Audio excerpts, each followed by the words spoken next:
Éramos un grupo de 12 estudiantes que comúnmente nos reuníamos en una área de la prepa que nos habían asignado. Era un gran salón donde teníamos la libertad de hacer nuestras reuniones y por lo general de estas teníamos un momento de esparcimiento entre los miembros del grupo. Cierta tarde, durante una reunión, uno de los compañeros llegó con una tabla Ouija. La tabla era como esas comunes que venden en las tiendas. Era de su prima y la había dejado en su casa durante una visita, por lo que se le hizo fácil llevarla para jugar con ella.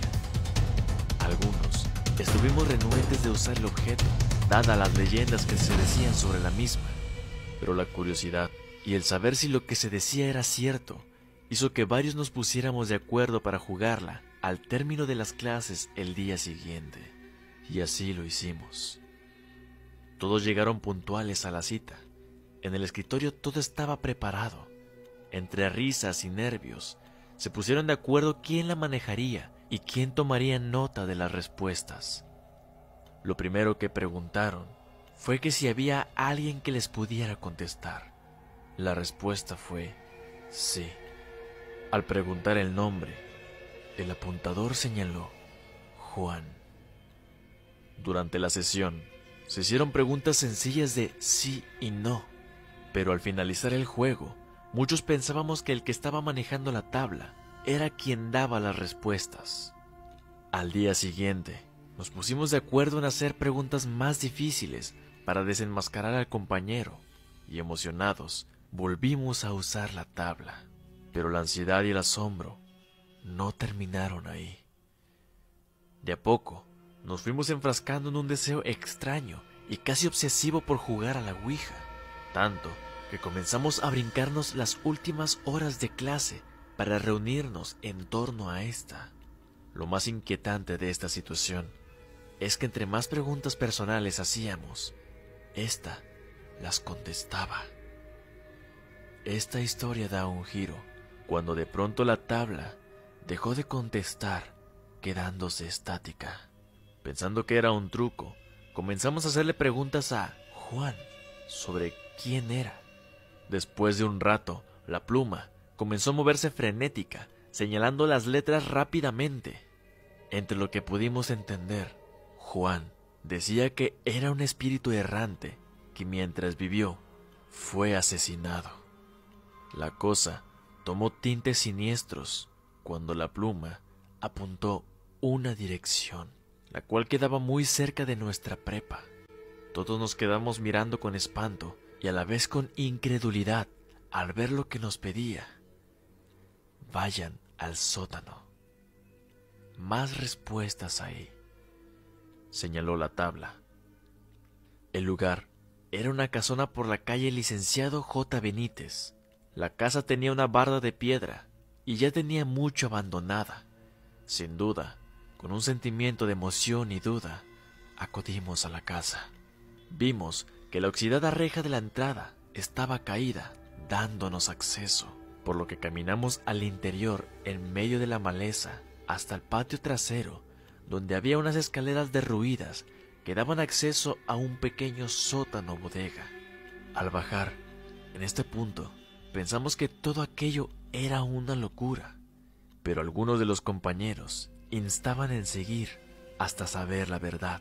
Les parecía una aventura emocionante, por lo que los renuentes entraron siguiendo a los demás, a excepción de 3 que prefirieron retirarse. Ahí continuamos con la tabla. Después de un rato, el apuntador continuó moviéndose rápidamente para señalar que Juan había sido asesinado por su primo con el desconocimiento de su familia.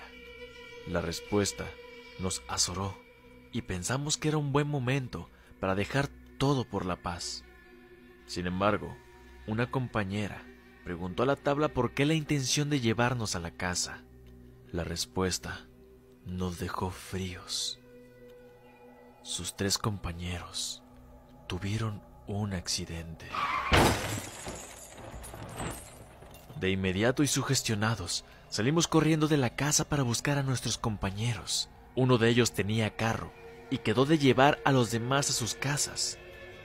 Al salir, vimos a unas 2 cuadras que había un tumulto de personas y sudamos helado al pensar que la tabla tenía razón, por lo que corrimos y al llegar al sitio vimos con espanto que nuestros compañeros se habían chocado. A pesar del aparatoso que fue el accidente, todos resultaron ilesos. Ahí fue cuando comenzamos a sentir miedo y decidimos parar con el asunto de la ouija. Aún así, varios de los compañeros estaban obsesionados con buscar más respuestas y decidieron seguir jugando en la casa abandonada, por lo que una compañera se llevó la tabla, quedando de jugar el día lunes después de clases. Durante este fin de semana, los que estábamos involucrados con el asunto de la ouija coincidimos que algo no estaba bien. Comenzamos a sufrir un peculiar acoso invisible. Algo nos estaba inquietando y no podíamos estar tranquilos. Tanta fue la ansiedad que varios se pusieron de acuerdo en ir a jugar el domingo por la tarde. Así, la compañera y otros 3 se presentaron en la casa abandonada al caer la tarde. Dieron las 7 de la noche, cuando todos nos reunimos en el interior de la casa. La compañera que llegó con la tabla comenzó a colocar veladoras alrededor de donde íbamos a jugar, según para hacer más intenso y emocionante el asunto, que pintaba que todo se saliera de control, dada la conducta obsesiva de algunos con tal de jugar. Al comenzar las primeras invocaciones, no sucedió nada. Pero al momento en que el apuntador comenzó a moverse, las trémulas flamas de las veladoras comenzaron a iluminar con más intensidad, lanzando flamas altas que de entrada nos impresionaron mucho, y después el nervio se apoderó de nuestros sentidos. Al ver todas aquellas manifestaciones, decidimos mejor parar y terminar la sesión.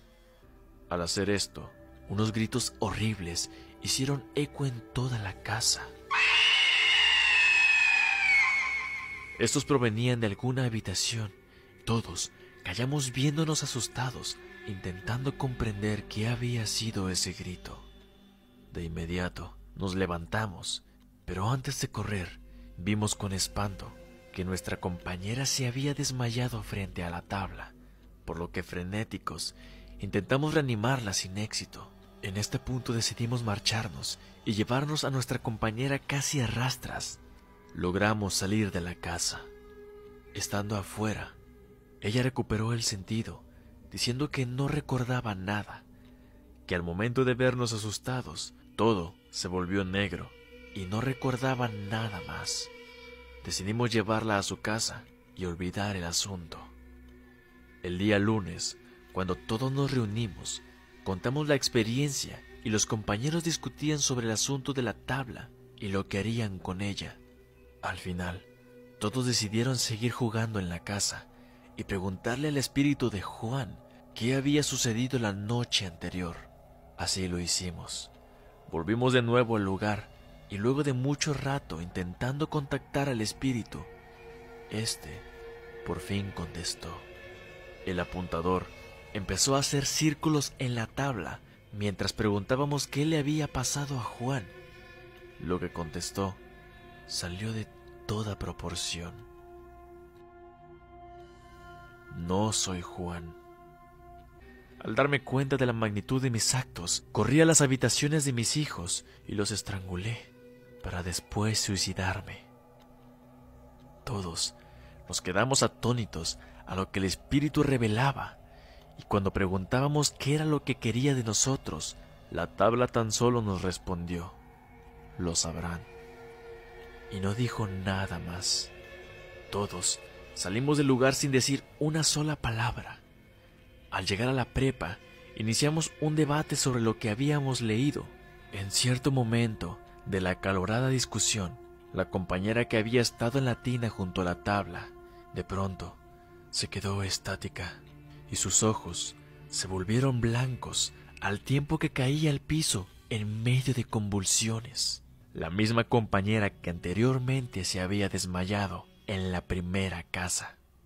Después de revolcarse en el piso, se quedó quieta mientras intentábamos ayudarla. Si te gustó el video, no olvides seguirnos, darle like y comentar cuál fue tu parte favorita.